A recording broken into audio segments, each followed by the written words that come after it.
All right. Chapter 26, Grand Lodge of England. Founded 1717. John Valentini and Andre, the Rosicrucian, having elaborated a plan to merge all the existing religious societies into one organization, published in 1614 a book, Universal and General Reformation of the Whole Wide World, in which he advocated the foundation of a secret society of all classes pledged to work quietly for the benefit of their fellows. To this period also belongs the legend of Christian Rosenkreuz. I still think it's crazy. Never mind. Andrea, however, failed in his endeavors, but Jan Amos Comenius joined actively in his efforts, and as early as 1628 begged leave to share in this work, of which he presently was given sole charge.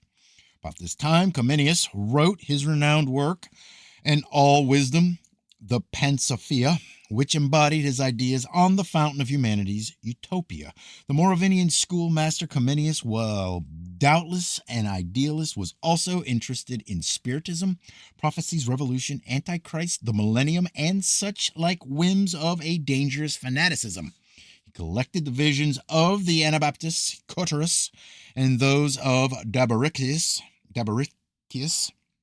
and published them at Amsterdam.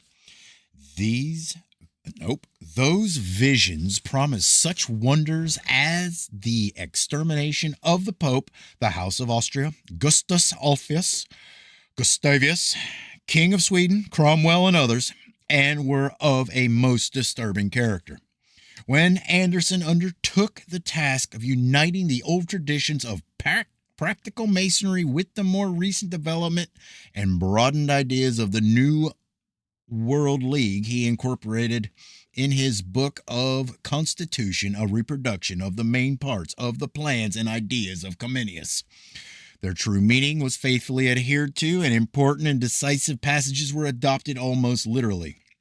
The transformation of the lodge was actually carried out in 1663 when, in the General Assembly of Masons, the masters of operative masonry, feeling themselves supplanted and overruled, realized that if they did not wish to forsake their lodge, they must unite with its new masters and subordinate themselves to their designs.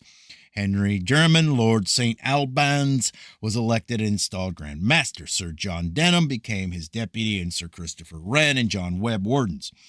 The English Grand Lodge, as we know it, was founded on June 24, 1717 by Anderson, Desaguliers, an expatriated Frenchman said to have been the head of the Rose-Cross, Calvert, James King, Eliot, Lumsden, Madden, and George Payne. It works only the first 3 degrees: apprentice, fellow craft, and master mason. Blue masonry, and constitutes the nursery for the selection of initiates for the higher or so-called spurious masonry. Masons desirous of rising in the ranks of the fraternity are therefore obliged to enter the ancient and accepted Scottish rites. In England, ancient and accepted rites, Grand Orient, Memphis, and Merism, Swedenborg, or some other international order which works the higher grades and selects its members from graduates of the original English system. English Masonry claims to be a purely charitable institution. It is Blue Masonry which answers to the lesser mysteries of the ancients, wherein, in reality, nothing but exoteric doctrines were revealed, whilst spurious Masonry, or all subsequent degrees, for no one can be initiated into them who has not passed through the first 3 degrees, answer to the greater mysteries. According to Anderson's own showing, Stater, Freemasonry Universal, previous to the formation of the Grand Lodge in 1717, the ceremonies of the Freemasons were purely Christian, but soon after the important change, it was decided to widen the basis of the craft so that men of all religious persuasions could enter her portals and benefit by her teaching. On page 303 of the Rosicrucian, a Masonic record, can be found the Articles of Union, dated 1813. Of the 2 fraternities of free and accepted Masons of England, the Society of Free and Accepted Masons, and the Grand Lodge of the Society of Freemasons. At the same time, Grand Lodge agreed to recognize a fourth degree, that of Holy or Royal Arch. In these articles, it is specified that the representation of a lodge in Grand Lodge shall be by its actual master, wardens, and one past master only. Prior to the revival in 1717 and the reconstruction of Masonry in its present symbolic form, we find in another article in the Rosicrucian and Masonic Record, page 167, that very little is known of the proceedings of Masonic bodies, from the fact that very few written documents were permitted to be recorded, and of these few, owing to the jealousy or overcaution of their rulers, many were burnt in London in 1721. We can accept the causes given above for the destruction of these documents with a smile. On initiation, Masons receive an alias by which name they are henceforth known in the lodge. All Masonry is founded on the usual system of sectarian help. Help a Mason supplants the Christian teaching of help everyone. Until the last few years, this rule had not assumed a subversive character. Lately, however, it is said that to get anywhere in business in the city, London, one must be a Mason. This has stimulated Masonic recruiting, implying as it does a virtual business boycott against non-Masons. Each new recruit weakens the forces of those whose free, unhampered judgment could serve the cause of real liberty, democracy, and humanity. Masonry, English and Continental, has been very useful to persons with political ambitions and minor mental and moral capacities. In ma conre pratique, corns des insigniat superior della fraca macaroni, right ecosses, assenete septe, published in 1885 in Paris, page 206, and attributed to Paul Rosen, we are given the following as the esoteric explanation of the ritual of Master Mason, third degree. It is an interesting fact that very few of the editions of certain works quoted herein are accessible to the profane public in museums and libraries. The temple, being emblematic of the human body, the Master's Lodge is known as the middle chamber within which the most intimate mysteries of Freemasonry are celebrated.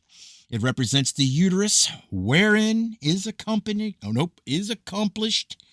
the reproduction of all beings.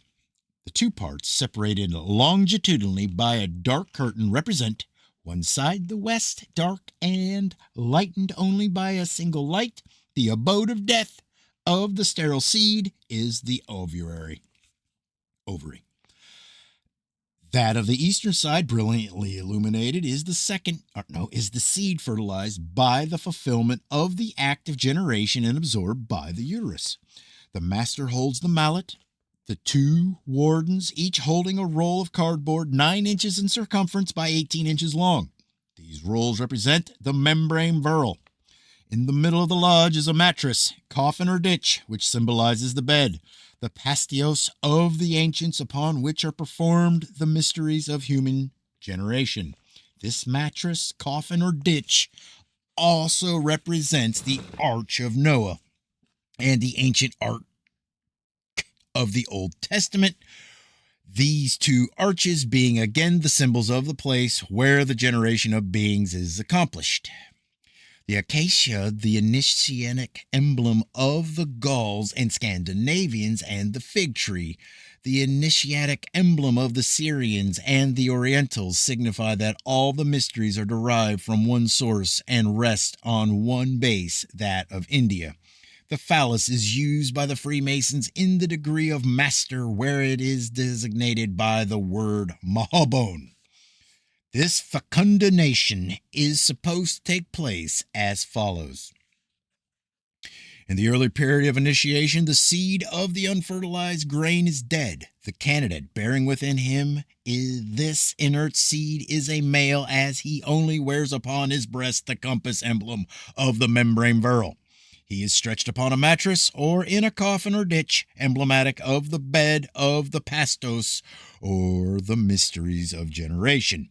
Neither the second nor the first warden can endow him with life. Alone the worshipful master, wearing upon his chest the square, symbol of the genitalia maloris, representing the female, the lodge, can fertilize this seed by leaning over the candidate, who, representing the male, unites with him by the 5 points of perfection. The seed is fertilized by the union of the male and the female, and the lodge becomes pregnant of the candidate, which she brings into the world 9 months later as perfect master, 4th degree, it being established that 9 full months must have passed since the aspirant had received the degree of Master Mason. In summing up, the basis on which are founded the first 3 degrees of practical masonry are that the apprentice Boaz, the personification of Osiris or of Bacchus, coming to search for truth in the lodge, finds that he is a male god and incomplete for the generation of beings. That the companion Jachin, personification of Isis or Venus, the female god, completes the male god by rendering possible the generation of beings. That the master Mahobon, or Macabanek, is the hermaphroditic complete son of Loth and his daughter, son of the sun and the earth. And that because 1. All originates by generation and not by creation, which is only the simple induction of generation. 2. Corruption or destruction follows generation in all its works. 3. Generation restores, under all of their forms, the effects of destruction. The formula of the 3 first degrees of Freemasonry is, therefore, the incomplete man, the profane, by initiation in Freemasonry, becomes Boaz and is completed by Jachin in the lodge, which restores his corrupted divinity in Mahabon. The special Masonic significance of the flamboyant star, or seal of Solomon, in Masonry is essentially the creative element. Man reclining presents a protuberance in the middle. So it's got that little Judean star in there. Right by that, where it said that. It's seal of Solomon, the special significance of the flamboyant star. That's what they call it. They call it a flamboyant star. Fitting. The man reclining presents a protuberance in the middle. Women reclining, on the contrary, presents a cavity in the middle. The two enlaced form a flamboyant star. Small wonder that Mackey states that no eunuch can be initiated a Mason. Unfortunately, many corrupt and vicious persons seek Masonic protection, and it is to the interest of all such aspirants to power thus to encourage vice and corruption through blackmail, using their votaries in the sect to further their own private ends. This is the fundamental danger inherent in all secret societies, whatever the reputation, where power is the object. A Mason is said to demit from the order when he withdraws from all connection with it. It relieves the individual from pecuniary contributions and debars him from pecuniary relief, but it does not cancel his Masonic obligations, nor exempt him from that wholesome control which the order exercises over the moral conduct of its members. In this respect, the Mason is once a Mason and always a Mason.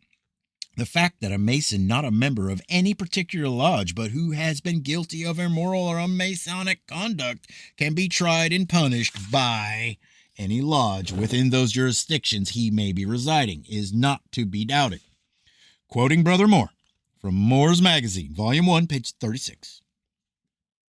Again, every Mason is bound to obey the summons of the Lodge of Master Masons, whether he be a member or otherwise. This obligation on the part of an individual clearly implies a power in the lodge to investigate and control his conduct in all things which concern the interest of the institution. The clipping from the Daily Telegraph of October 15th, 1930, which we reproduce herewith, shows the organization of a Masonic bureaucracy within our midst, an imperium in imperio of political office holders and magistrates, pledged first to Freemasonry, then possibly to the people. It says, Brighton Borough Lodge consecrated. The Brighton Borough Lodge of Freemasons, the first of its kind in the province of Sussex, was consecrated today by Provincial Grand Master Major R.L. Thornton. The lodge will comprise past and present members of Brighton Town Council and magistrates, and the present mayor, Councillor H.W. Aldrich, is its first master. The installation of the worshipful master was performed by the Deputy Provincial Grand Master, Dr. H. Gervis, who is an alderman and past mayor of Brighton. The mayor-elect, Alderman S.C. Thompson, will be the first initiate. Other officers are yada, yada, yada, yada, yada. The Grand Masters of the United Grand Lodge of England have been 1813 H.R.H., the Duke of Sussex, K.G., 1843, the Earl of Zetland, K.T., 1870, the Marquis of Ripon, K.G., 1874, H.R.H., the Prince of Wales, 1908, Lord Ampthill,